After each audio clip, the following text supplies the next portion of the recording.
So, you've decided you want to control your super through low-touch investments, but just how will you decide who will manage your money?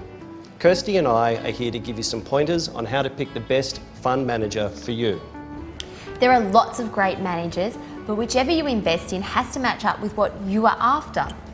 And at the end of the day, it can be a very personal decision considering this person is looking after your money. Before you even think about going on the hunt for a fund manager, you need to decide on exactly where you want to invest. Do you want to put your super into Australian shares, or do you want to look abroad?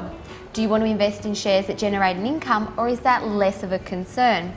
Only once you've locked down where you want to invest can you start the search for a fund manager who specialises in this particular area. Once you've got a few names, it's time to start doing your homework on them.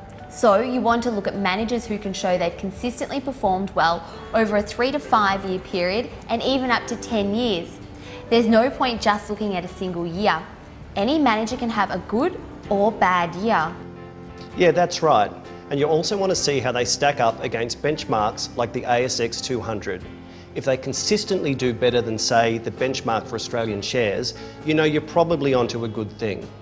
And there are plenty of managers who have consistently done better than, say, the ASX 200 or the US-based S&P 500.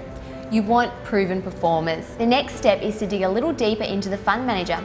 You want to find out information like how long they've been in their current role and how long they've been a fund manager. It's also good to know who would manage the fund if the manager was to leave. That's another question you might want to consider. Most of this information is available on the fund manager website. The other key factor, and the one that most investors ask about, is fees. How much the fund manager charges for their expertise and their work. Whilst it's important to look at the level of fees, the more important thing is the performance or the return that you get after fees. So by all means, shop around so you know what you're up for, but consider the fees within the context of the bigger picture. Your after-fee performance is really what matters. That's absolutely true, James. Choosing the best fund manager isn't as simple as throwing a dart at a dartboard and going with whatever name it lands on. Each fund manager has different specialties, different levels of experience, and different standards of performance. Look for the one who invests where you want to be. Don't just go with the first name you come across or just on a recommendation alone from a friend. Find a fund manager or two, do some research on them, and be absolutely confident that they are the right person to manage your money. Well, that's it from us, and we'll see you next time.